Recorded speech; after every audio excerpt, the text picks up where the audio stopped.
Hallo zusammen, welcome to a edition of Feedback Sonntag, and I'm going to call it Feedback Sonntag from now on, just because some background information. Uh, I do work at the University of Waterloo in the Center for Teaching Excellence.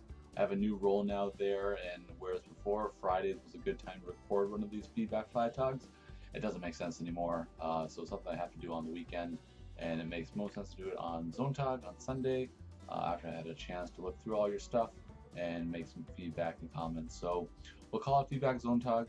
Apologies for those who might have been expecting on Friday, but we'll keep this kind of new system up, I think, for the rest of the term. Do it on Sonntag, and allows me to have the time and space to actually think this through and record some thoughts and give you some feedback on what was going on this week. Okay, so I'll just get right into it then. Two things this week that I think are important to point out. The first is with modal verbs. So we're starting to get into modal verbs a little bit more, and the way that we construct sentences using modal verbs, specifically the verb möchten. So someone would like something. And I think there are two key things to know with the verb like möchten especially, but with modal verbs in general.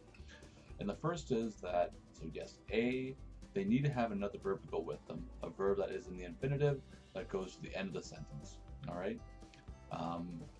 But B, that verb does indeed have to be there. So it's not just that, yes, the verb in the infinitive goes to the end of the sentence, but yes, there has to be a verb too. And I think that is important because we saw some of this in the last tongue controller, where there was a question that wanted to use the verb möchten. I think it was the question about so ich möchte ein Girokonto eröffnen, right? I want to open a checking account. In some cases, colloquially in German, you can at times get away without having that infinitive verb at all, right? So, for example, wir möchten Eis. We would like ice cream, right? Depending on the context, depending on the situation, depending on who you're with, you can read into, okay, well, what do you want to do with that ice cream? Do you want to buy it? Do you want to eat it? Do you want to share it? You piece that together.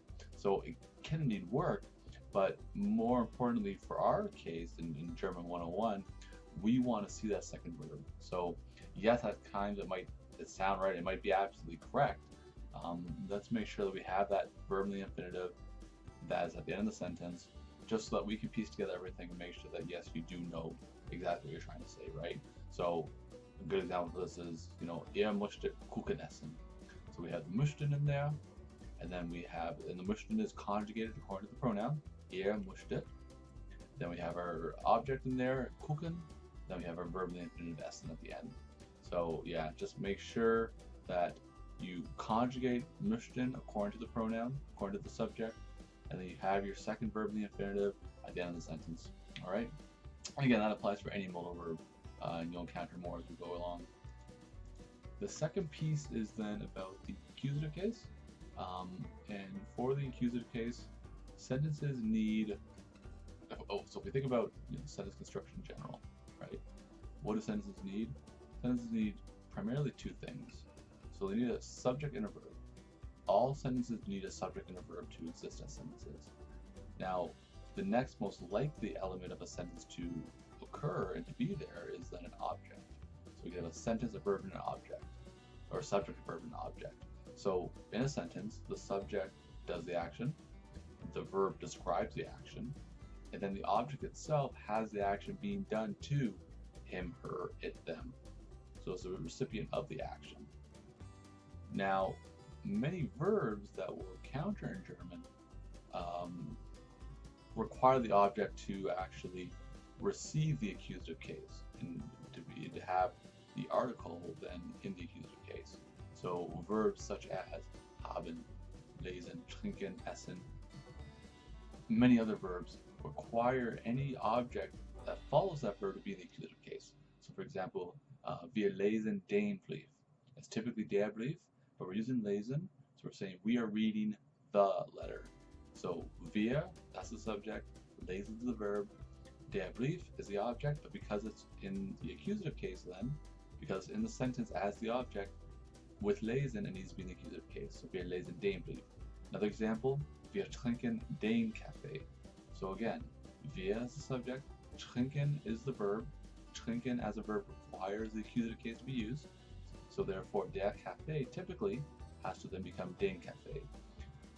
It's almost easier to think about the list of the exemptions being really small. And there, the exemptions are only sein and werden, because they themselves are kind of describing not really a change in ownership of the object. It's just saying, well, I am something, or I will become something.